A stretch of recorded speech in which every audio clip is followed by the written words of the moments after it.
பழனி, தீபா சங்கர், விஜய், திருச்சி அன்னலட்சுமி மற்றும் ரங்கராஜ் பாண்டே பங்கேற்கும் சாணக்கியாவின் சில் பட்டிமன்றம் ஏப்ரல் 11 சனிக்கிழமை இரவு 7 மணிக்கு. இடம் ஸ்ரீ ஐயப்பன் பூஜா சங்கம் மெயின் ஹால், ராம்நகர், கோயம்புத்தூர். அனுமதி இலவசம். அனைவரும் வருக.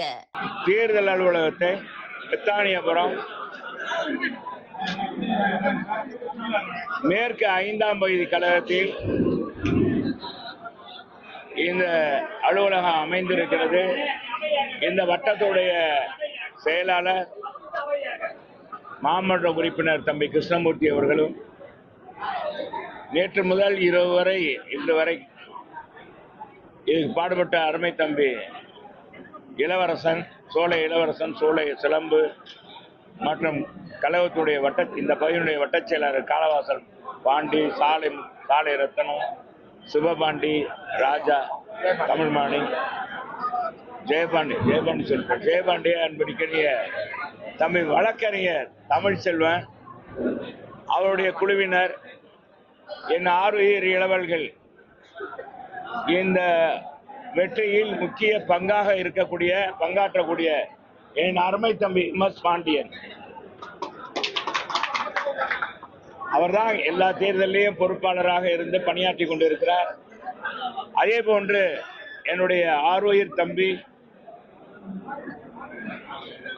என்னோடு பிறக்காததான் ஒரு குறைய ஒழிய எனக்காக அல்லும் பகலும் பாடுபடக்கூடிய தம்பி சக்தி விநாயகர் பாண்டியன், பகுதி செயலாளர், பறவை பேரூராட்சியுடைய சேர்மன், பறவை செயலாளர், கழக செயலாளர் பறவை ராஜா அவர்கள், அருமை தம்பி மேற்கு 1ஆம் பகுதி செயலாளர் SMT ரவி, 2ஆம் பகுதி செயலாளர் தங்கப்பாண்டி, 3ஆம் பகுதி செயலாளர் அன்பிற்கினிய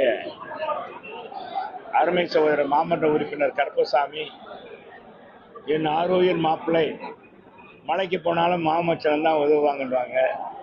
எனக்கு மாப்பிள்ளை முத்துவேல் மற்றும் நம்ம தம்பி சோலை ராஜா, இந்த வட்டச்செயலாளர் எங்களுடைய மேற்கு தொகுதியுடைய செயல்பாடுகளை சிறப்பாக வெளிக்கொண்டு வந்த, நாள்தோறும் மற்றவர்கள் ஒரு ரோல் மாடலாக இயங்கிக் கொண்டிருக்கின்ற சித்தன் மற்றும் வட்டக்கழக செயலாளர்கள், சார்பணி நிர்வாகிகள் அனைவருக்கும் இந்த நேரத்தில் இந்த அலுவலகம் திறப்புல ரொம்ப பெரும் பங்காற்றியிருக்காங்க என்பதை தெரிவித்துக் கொள்கிறேன். உறுதியாக அனைத்து இந்திய அண்ணா திராவிட முன்னேற்ற கழகத்தின் தலைமையிலான தேசிய ஜனநாயக கூட்டணி மாபெரும் வெற்றி பெறும். அண்ணா திராவிட முன்னேற்ற கழகம் பெரும்பான்மை பெற்று மீண்டும் ஆட்சியில் புரட்சி தமிழர் எடப்பாடியார் அமர்வார். புரட்சி தலைவர் எம்ஜிஆர், புரட்சி தலைவர் அம்மா இவருடைய நல்லாட்சி மீண்டும் மலரும். மீண்டும் அமைதி பூங்காவாக தமிழகத்தை மாற்றி காட்டுவார். விலைவாசியை கட்டுப்படுத்துவார். போதையில்லா தமிழகம், முழுமையான சுதந்திரம் காவல்துறைக்கு. இதன் மூலமாக போதைகள் கட்டுப்படுத்தப்படும். போதை ஆசாமிகளாம் பிடித்து போடப்படுவார்கள். இந்த திருட்டு ஆசாமிகள், கிரிமினல் பேர் வழியெல்லாம் அடுத்த மாநிலத்துக்கு ஓடி விடுவார்கள். ஏற்கனவே புரட்சி தலைவர் அம்மா ஆட்சிக்கு வரும் பொழுது தமிழ்நாட்டை எந்த ஒரு கிரிமினலும் இல்லை, வெளி மாநிலத்துக்கு சென்று விட்டார்கள். எனவே அது போன்ற ஒரு சூழ்நிலை தமிழக மக்களுக்கு இப்ப தேவை. அமைதி, தங்களுடைய பிள்ளைகளுடைய எதிர்காலம். இன்றைக்கு பால்படுத்துகின்ற போதை அந்த தள்ளாட்டத்திலிருந்து அவர்களை விடுவித்து புரட்சி தமிழர் எடப்பாடியார் சாதனை படைப்பார். சொல்லுங்க, மத்திய அரசு மாநில அரசு இணைந்து தமிழக மக்களுக்கு ஆன திட்டங்களை கொண்டு வந்து செயல்படுத்துவார் புரட்சி தமிழர் எடப்பாடியார். மிக சிறந்த நிர்வாகி. ஒரே வருடத்தில் 11 மருத்துவக் கல்லூரி கொண்டு வந்தார். உலகத்தை அச்சுறுத்திய கொரோனாவை அடக்கியவர், கட்டுப்படுத்தியவர் தமிழகத்தில். எனவே அப்படிப்பட்டவர் சிறந்த நிர்வாகம் தருவார். 5 பைசா வருமானம் வராத போதும் கூட அரசு கஜனாவுக்கு கொரோனா காலத்தில் அதை சிறப்பாக நிதி ஆளுமை பண்ணி அனைத்து மக்களும் பொருளாதாரத்திலே மிகப்பெரிய அளவுக்கு பின்னடைவு ஏற்பட்டாலும் அரசாங்கத்தால் கைதூக்கி விட்டார் என்பதை இந்த நேரத்தில் தெரிவிச்சு. அப்படிப்பட்டவர் சிறந்த நிர்வாகம் தருவார். கொஞ்சம் செல்லெல்லாம் கொஞ்சம் ஆஃப் பண்ணுங்க. சொல்லுங்க சொல்லுங்க. இந்த தேர்தலை நோக்கி பேசுங்க. என்னன்னு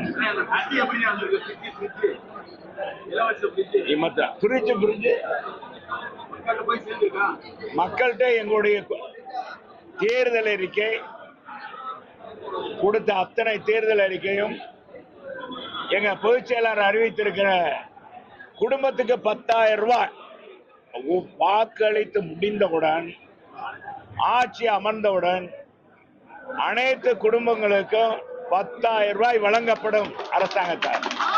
அது மிக சிறப்பாக போய் மக்களை சென்றடைத்திருக்கு. அதே மாதிரி மக்களுக்கு வழங்குவோம் கட்டணம் இல்லாமல் வழங்குகிற அந்த பிரிட்ஜ் வழங்கப்படும் என்று அறிவித்தார். அதுவும் போய் சிறப்பாக போய் மக்கள் மத்தியில் சேர்ந்திருக்கு. குலவிளக்கு திட்டத்தின் அடிப்படையில் அனைத்து மகளிர்களுக்கும் மாதம் 2,000 ரூபாய் வழங்குகிற திட்டமும் போய் சேர்ந்திருக்கு. ஆண்டுக்கு 3 சிலிண்டர் வழங்குகிற திட்டமும் போய் சேர்ந்திருக்கு. இப்படி அனைத்து திட்டங்களும், ஒரு உதாரணமாக சொல்லுகிறேன், அனைத்து திட்டங்களும் போய் சேர்ந்திருக்கு.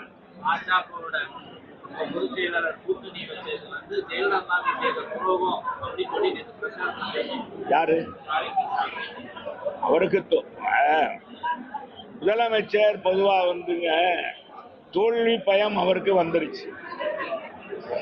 தேசிய ஜனநாயக கூட்டணிய ஒற்றுமை, தேசிய ஜனநாயக கூட்டணிய வலிமை, மக்கள் இந்த அரசாங்கத்தை தூக்கி எறிய வேண்டும் என்ற ஒரு நிலைக்கு வந்துட்டாங்கன்னு நினைக்கும் போது இன்னைக்கு முதலமைச்சர் அப்படித்தான் பேசி ஆகணும். எப்ப அவர் பொருள் விற்கணும்ல, கடை விரிச்சிருக்காரு, கடையில பொருள் விற்கணும். அவர்னால கடந்த ஆட்சியில நாங்க ஊழல் செய்தோம், தவறு நடந்துச்சு, 10 ஆண்டுகள் மோசமான ஆட்சி கொடுத்தாங்கன்னு சொல்ல முடியுதா? தேர்தல் நேரத்தில் பாரதிய ஜனதா அதிமுக கூட்டணி, ஏன்னா பாரதிய ஜனதா பாகிஸ்தானோட நாங்க கூட்டணி வச்சிருக்கோம், இவங்க கூட்டணி குடிச்சா இனிக்கும், மந்திரி சேவையில இது பண்ணா இனிக்குது, நாங்க தோழமை கொண்டா எங்க அண்ணன் தோழமை கொண்டா கசக்குது. இதுவே என்னன்னா, ஒரு தேர்தலில் ஒரு தலைவர் இப்படி பேசுறாருனால அவங்க தொண்டர்கள் சோர்ந்து போவார்கள். அவர் நினைக்கிறாரு சோர்ந்து போன தொண்டர்களை தட்டி எழுப்பலாம், சிறுபான்மை பிரிவு மக்களை இன்னைக்கு அவங்க வாக்குகளை வாங்கிடலாம் நினைக்கிறாரு. உறுதியாக நடக்கவே நடக்காது. இந்த 5 ஆண்டுகளை சிறுபான்மை மக்களுக்கு என்ன செய்திருக்கிறார்? நாங்க கொண்டு வந்த நோன்பு கஞ்சிக்கு 5,500 மெட்ரிக் டன் அரிசியை கூடுதலாக வழங்கியிருக்காரா? மெக்கா மெதினாவுக்கு போற பயனாளிகள் நாங்க மானியம் கொடுத்து அவர்களுக்கு அனுப்பி வைத்தோம். முதலாக எங்க அம்மா அந்த திட்டத்தை மத்திய அரசு நிறுத்தினாலும் எங்க அண்ணன் எடப்பாடியார் கொடுத்து அதை நிறைவேற்றி கொண்டிருந்தார். அதே மாதிரி செருசேலம் செல்வதற்கு கிறிஸ்தவர்களுக்கும் நிதி வழங்கி அங்கே வழிபாடு செய்வதற்கு வழிவகை செய்தார் அம்மா அவர்கள். அதே மாதிரி எங்க புரட்சி தமிழரும் செய்தார். அதே மாதிரி இந்துக்கள் திருக்கோயிலாக இருக்கின்ற மானசரோவர் போன்ற கோயில்களுக்கெல்லாம் செல்வதற்கு நிதி வழங்கினார். ஆனா இவங்க என்ன செஞ்சிருக்காங்க? அதே மெக்கா மெதினா செல்ற இஸ்லாமியர்களுக்கு நாங்க சென்னையில அவங்க தங்குவதற்கு இடம் அமைத்து கொடுத்தோம், பெரிய பில்டிங் கட்டணும், அவங்களுக்கு இடம் போதவில்லை என்று பயணிகளை அதிகப்படுத்தினாங்க. போய் பார்க்கிறவங்கள எங்க ஆட்சியில நல்லா எண்ணி பாருங்க. அப்ப அந்த கட்டடத்தை நாங்க தான் கட்டணும். பள்ளிவாசல் தோறும் புனரமைக்கிறதுக்கு நிதி கொடுத்தோம். அதே மாதிரி உலாமாக்களுக்கு வழங்குற மாத ஊதிய தொகை அதிகமா படுத்தி கொடுத்தோம். அதே மாதிரி காஜியார்களுக்கு மாதம் 20 ரூபாய் எங்களுடைய பொதுச் செயலாளர் முதலமைச்சராக இருக்கும்போது அண்ணன் எடப்பாடியார் 20,000 ரூபாய் வழங்கினார். இப்படி நான் சொல்லிக்கிட்டே போனோம். ஃபாதர்ஸ் கிறிஸ்தவர்கள் எல்லாருக்கும் கொடுத்துருக்கோம். இவங்க வந்து என்ன கூடுதலா பண்ணியிருக்காங்க, என்ன இஸ்லாமியர்களுக்கு செஞ்சிருக்காங்க, எங்க ஆட்சியில என்ன பாதிப்பை ஏற்படுத்துறோம், இவங்க வந்து என்ன பாதிப்பை அதை நீக்க போறாங்க, அதை சொல்ல முடியுதா முதலமைச்சரால? எது கொடுத்தாலும் அதை சொல்றார், பூச்சாண்டி காமிக்கிறார். உறுதியாக சொல்றேங்க, மக்களுடைய இப்ப நான் வந்து இன்னைக்கு வந்து 4 நாள் பிரச்சாரம் பண்ணிட்டேன். மக்கள் போன கடந்த தேர்தலில் எனக்கு கொடுத்த ஆதரவை காட்டிலும் வரவேற்பை காட்டிலும் இன்றைக்கு அதை காட்டிலும் கூடுதலாக மகிழ்ச்சியாக தங்க வீட்டு பிள்ளையாக என்னை நினைத்து நான் 15 ஆண்டுகள்ல இந்த தொகுதிக்கு என்னென்ன செய்திருக்கிறேன், 10 ஆண்டுகள் அமைச்சராக இருக்கும்போது மதுரைக்கு என்னென்ன பணிகளை கொண்டு வந்து 10,000 கோடிக்கான பணிகளை கொண்டு வந்து நிறைவேற்றினேன். இவங்க ஆட்சியில மதுரைக்கு என்ன செஞ்சாங்க நான் கேள்வி கேட்டேன். 200 கோடிக்கு மேல் ஊழல் நடந்திருக்க மாநகராட்சி அதோடைய ஊழல் பெருவலை பிடித்து ஜெயில போட முடிச்ச நம்முடைய முதலமைச்சரால போடலையே. அதனால மேயர், மண்டல தலைவர், மாநகராட்சி இயங்காம தான் செய்ய முடிந்தது. 69 மாமன்ற உறுப்பினர் இருந்தா ஒன்னும் செய்ய முடியல. என்ன சொல்றீங்க? அதனால உறுதியாக அண்ணா திராவிட முன்னேற்ற கழகம் மதுரையில் இருக்கிற 10 தொகுதியிலும் மாபெரும் வெற்றி பெறும். அண்ணா திராவிட முன்னேற்ற கழகத்தின் தலைமையிலான தேசிய கூட்டணி வெற்றி பெறும்.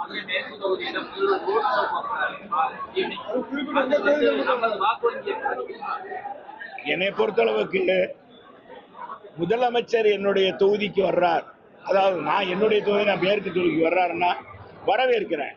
வாங்க வாங்க முதல்வரே, வாங்க வாக்கு கேளுங்க, நான் என்ன செஞ்சிருக்கேன் மதுரைக்கு அப்படின்னு சொல்லிட்டு கேளுங்க. என்ன சொல்றீங்க? மதுரைக்கு இந்த 5 ஆண்டுகள்ல என்னென்ன செஞ்சிருக்கேன், நாங்க கொண்டு வந்த குடிநீர் திட்டத்தை, முல்லை பெரியார் கூட்டு குடிநீர் திட்டத்தை 24 மணி நேரம் செயல்படுத்தினேன் அப்படின்னு சொல்ல முடியுதா? சொல்லு கேட்க சொல்லுங்க. அவர் திறந்து வச்சாருங்க. ஐயா, நிறைய பேருக்கு இன்னும் போகவே இல்லை, குடிநீரே கிடைக்கல, பைப் லைனே பதிக்கல. என்ன திட்டம்? இன்னும் ஸ்மார்ட் சிட்டி திட்டத்தில் 2011 கொண்டு வந்த திட்டத்தை இன்னும் முழுமைப்படுத்தல. முதலமைச்சர் எதை சொல்லி வாக்கு கேட்பார்? சரி, மேற்கு தொகுதிக்கு என்ன செஞ்சாங்க? சும்மா ஒரு 4 கோயில்ல அந்த அமைச்சர் செட்டு போட்டா முடிஞ்சு போகுதா? சும்மா ரோடு தரமில்லாத கான்ட்ராக்டரை கொடுத்து ரோட போட்டா சரியாயிருமா? அதெல்லாம் மக்கள் எதிர்பார்க்கல. மக்கள் அமைதி. இந்த நாட்டில் போதை கலாச்சாரத்தை ஒழிக்கணும், விலைவாசியை கட்டுப்படுத்தணும், வீட்டு வரி பன்மடங்கு ஏறி போச்சு, மின் கட்டணம் உயர்ந்து போச்சு. இதெல்லாம் என்ன சொல்ல போறாரு? குறைக்க போறேன்றாரா?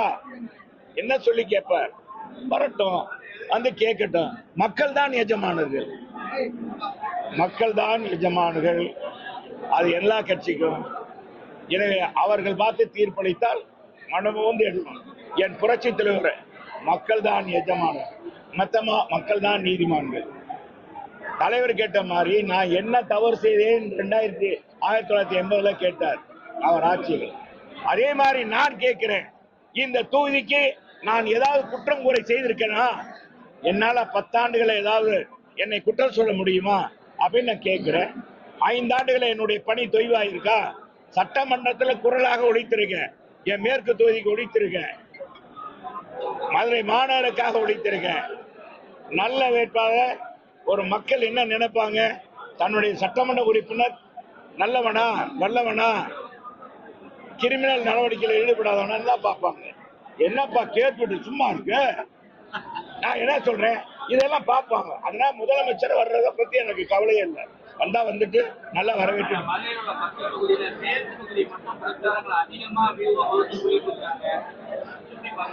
எல்லா நல்லா நான் தான் பார்த்துட்டேன் களத்துல. நல்ல வியூ அமுக்குறாங்கப்பா, வியூகள்லாம் நல்லா தான் இருக்கு. அதான் தம்பி, கட்டம் கட்டி பிரச்சாரம். இதெல்லாம் படம் ஓடலாம், விளம்பரமாகலாம். படம் ஓடணுமே, எப்ப படம் ஓடணும், மக்கள் ஆதரவு இருந்தா தான் படம் ஓடும். இந்தியன் 2 படத்துக்கு கொடுக்காத விளம்பரமா? எத்தனை படங்களுக்கு விளம்பரம் கொடுத்தாங்க, என்னென்ன பில்டப் கொடுத்தாங்க, ஏத்துக்கிட்டாங்களா? மக்கள் இல்ல. மக்கள் களத்துல சாதாரணமா எடுத்த படம் வெற்றி அடையுது. இந்த தாய் கிழவின்னு ஒரு படம் எடுத்தாங்க, இந்த தாய் கிழவி இன்னைக்கு பிச்சுக்கிட்டு போகுது. அதே மாதிரி ஒரு சின்ன என்ன பந்து, ஒரு ரப்பர் பந்து, அதுன்னு ஒரு படம் எடுத்தாங்க, பெரிய பட்ஜெட்ல. அது மாதிரி நான் அவங்களுடைய ஊழியர், மேற்கு தொகுதியுடைய ஊழியர், அவங்க வீட்டு பிள்ளை, என்னை தேர்ந்தெடுக்க அவங்கள ஒருத்தராக நினைக்கிறேன்.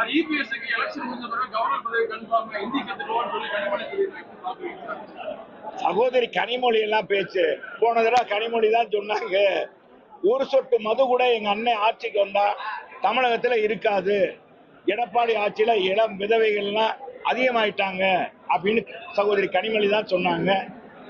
அவங்க சிறந்த கவிதை எழுதக்கூடியவங்க, சிறந்த பேச்சாளர். ஆனா அண்ணனை பில்டப் பண்ணி கொடுக்கறது தான் தப்பு. ஒண்ணும் முடியலையே. இப்ப மாணவிகள்லாம் போதைக்கு அடிமை ஆயிட்டாங்களே. தங்கச்சி கனிமொழி சகோதரி என்னப்பா, அதுக்கு என்னப்பா சொல்ற?